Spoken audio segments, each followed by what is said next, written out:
இந்த நாளுக்குரிய சுவிசேஷத்தை கேட்க வந்த உங்களை எல்லாரையும் கர்த்தர் ஆசீர்வதிப்பாராக. இது லென்ட் டேஸாக இருக்கிறதுனால நம்ம சிலுவையினுடைய மேன்மையை குறித்து ஒரு 5 நிமிஷம் டக்குன்னு பார்த்துடலாம். ஏன்னா சிலுவையினுடைய மேன்மையை குறித்தெல்லாம் பேசுகிற காரியமே இல்லை, அதெல்லாம் அவ்வளோ பெரிய விஷயங்கள். ஆனால் நம்ம கொடுக்கப்பட்ட இருக்கிற ஒரு 5 நிமிஷத்தில் நம்ம கடகடன்னு அதை பார்த்துருவோம். சிலுவைன்றது ஒரு புனித சின்னமாக நம்ம பார்க்குறோம் இல்லையா. சிலுவையை பார்த்தோன்னே நம்மளுக்கு மனசுக்குள்ளே ஒரு ரெவரன்ஸ் உண்டாகுது. அது ஏன்னா அந்த சிலுவையில் தான் நம்மளுக்கு பாவ நிவாரணம் உண்டாயிருக்கிறது இல்லை.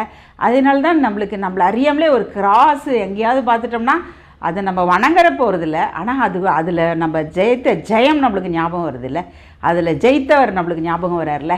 அதனால் வேண்டி நம்ம சிலுவைன்றது ஒரு மேன்மைக்குரிய காரியம். ஆனால் பாவ நிவாரணம் சொல்லும்போது பிதாவானவரில் ரொம்ப அழகாக அந்த பாவ நிவாரணத்தை நம்மளுக்கு கொடுத்துருக்கிறார். எந்த விதத்தில் பாவம் வந்ததோ அதே விதத்திலேயே பாவத்தை தேவன் அழிச்சிருக்கிறார்.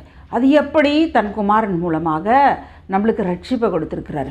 எப்படின்னா ஏதேன் தோட்டம் அப்படின்னு பார்த்திங்கன்னா கிழக்கிலே ஏதேன் தோட்டம் இருந்தது நம்ம ஆதி ஆகமத்தில் படிக்கிறோம்ல.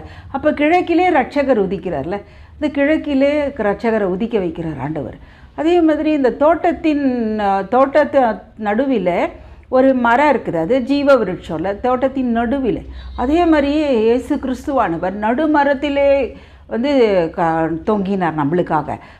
அப்போஸ்தலரில் நீங்கள் படிச்சிங்கன்னா இயேசு கிறிஸ்துவை மரத்திலே தூக்கி கொலை செய்தார்கள்னு கொடுக்கப்பட்டிருக்கிறது இல்லையா.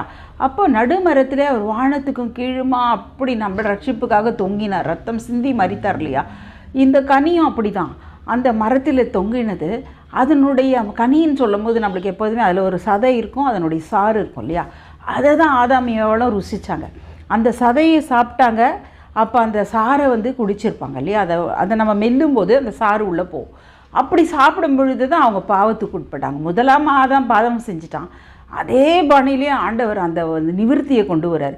அப்போ அவங்க சாப்பிடும் பொழுது அவங்களுடைய மாம்ச கண்கள் திறக்கப்படுது. அந்த இடத்துல, அந்த தோட்டத்தில் மாம்சத்தின் கண்கள் திறக்கப்பட்டது, ஆவியின் கண்கள் மூடப்பட்டுடுச்சு. அதுதான் பாவத்தில் விழறதுக்கு மெயின் காரணமாக இருந்துச்சு.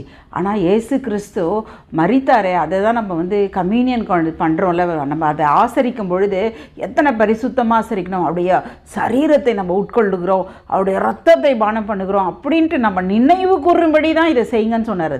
அது சரீரம் அல்ல, ஆனால் அது சரீரமாக நினச்சி சாப்பிடுங்க, நான் உங்களுக்காக பிற்கப்பட்டேன்னு ஆண்டவர் சொல்லுகிறார்ல. அப்போ அதை நம்ம உணர்வோட பயபக்தியோடு ஆண்டவர் கொடுத்த ஒரு ஆவிக்குரிய பயபக்தியோடு அதை நம்ம வாங்கி உட்கொள்ளும் பொழுது நம்முடைய ஆவியின் கண்கள் திறக்கப்படும். கர்த்தராகிய இயேசு கிறிஸ்து 2 கள்ளர்கள் மத்தியில் மரித்தார். ஆனால் அந்த கள்ளர்கள், ஒரு கள்ளன் ரட்சிப்படைந்தான், இன்னொருத்தன் ரட்சிப்படையலை இல்லை.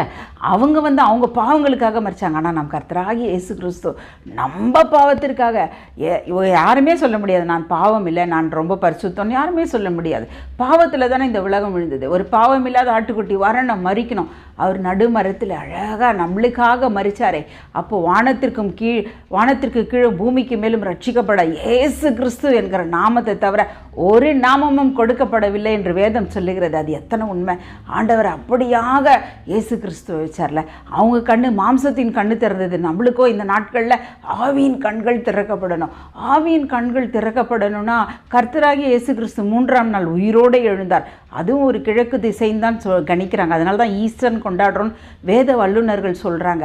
கர்த்தர் எங்கேருந்து உயிரோடு எழுந்து போனாரோ அதே எருசலேம் சென்டரில், எல்லாருடைய பாவத்துக்காக ஒரு சென்டரில் மரிச்சார். அதே போல அதே இடத்துல திரும்ப வருவார். அது எவ்வளோ உண்மை! கர்த்தர் நம்மளுக்காக மரித்தார், உயிர்த்தார்ன்றது.